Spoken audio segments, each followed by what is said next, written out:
homeowners can find themselves relying on the grid during the most expensive hours as the sun is setting and the solar production is going down with it. And so they're selling energy at the lower rate and then purchasing energy at a premium. When you have a battery, it flips that equation.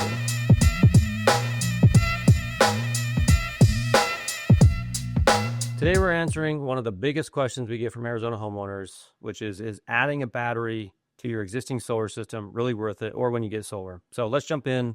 We'll break down how batteries help dodge and avoid expensive on-peak charges, how they give you real backup power when the grid fails, and how new virtual power plant programs can pay you for supporting the grid.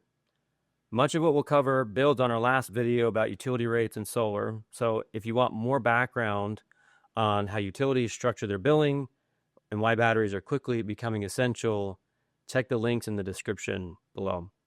So there are two main reasons when considering a battery for your solar system.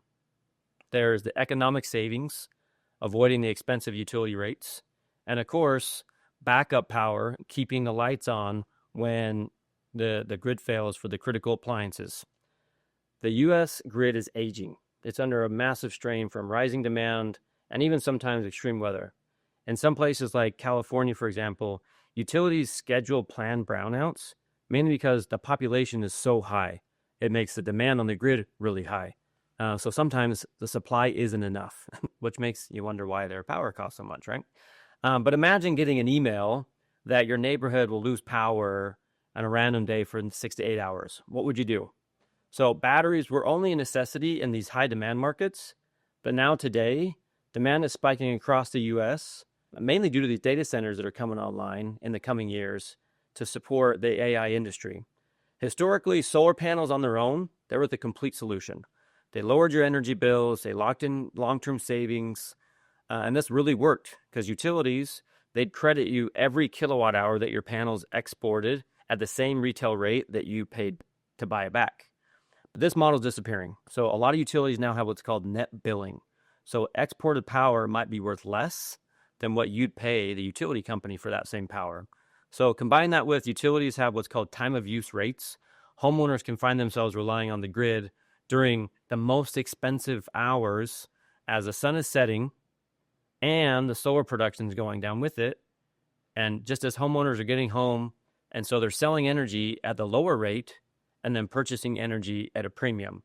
So it's like getting pennies back on the dollar. When you have a battery, it flips that equation. So you can store the excess solar energy on the battery. By storing the excess energy, you can use that in the evening when rates are starting to peak from the utility. So you can cut back or eliminate the on-peak charges and avoid selling the energy for pennies on the dollar. So in Arizona, it's one of the biggest markets we're in. Both APS and SRP, they have some version of on-peak rates and demand charges. What's a demand charge? So during peak hours only, the utility will measure every half hour or every hour when you had the biggest spike in your usage from them, but it's measured in kilowatts versus kilowatt hours. These demand charges are designed to incentivize spreading out your usage instead of using big appliances all at the same time. So like running multiple AC units, cooking, doing laundry all at the same time, that can trigger a big demand charge and a big fee. With batteries, you can prevent that from happening. The battery now is a tool to keep demand charges under control or eliminate them altogether.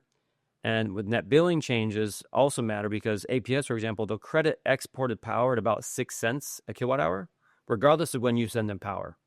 So during the peak hours, buying it from APS costs roughly 36 cents. The solar production peaks around noon, but APS's most expensive rates are between 4 to 7. So right when the sun's starting to set and the demand is climbing because people are getting home, and before these changes, batteries rarely pay for themselves. Now, they give homeowners the direct control over when to buy from the grid and when to discharge the stored power so you can maximize your savings. So in practice, a solar plus battery system setup can be programmed like this. Solar powers the home and exports excess energy during the day. The battery discharges between 4 to 7 p.m. to cover the expensive peak hours with your solar too. After the peak rates end, off-peak price is pretty low. It's about 6 cents right now. So once peak is over, it makes sense to recharge your battery from the grid back to 100%. So this way, if the grid fails at night, you have a fully charged battery that can provide backup power to the home. So instead of having to wait till the sun to come back up to then recharge your battery if the grid's still out at that point.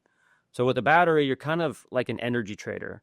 You're buying power cheap at night from the utility when prices aren't high, and then when prices spike, you can use the battery. One tip I give to all my customers who have a Tesla battery is to turn off their Storm Watch feature. It's a pretty cool feature. It automatically charges from the grid if a severe weather forecast is coming. So it's really good for outages, but if your battery starts to charge from the grid between 4 to 7 or during the peak hours while your AC unit's running, it can be super costly. So we use the time of use mode to ensure a full charging happens during off-peak. And you can also download a Net Zero app to schedule automations for when your battery should charge and discharge. Let's jump into VPPs. Batteries aren't just for your own home anymore. Utilities are building virtual power plant programs. As I mentioned, the demand on the grid is rapidly increasing. So utilities, they're incentivizing homeowners to get batteries to help stabilize the grid.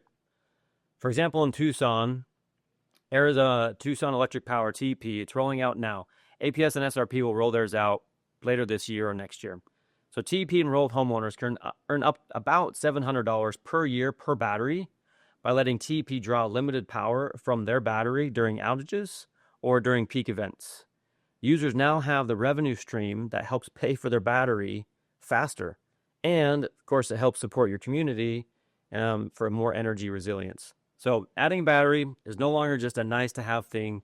It's becoming really essential for both savings and reliability from shaving expensive peak hours and earning money through these VPP programs as they start to come online. The battery is really rewriting how homeowners think about solar.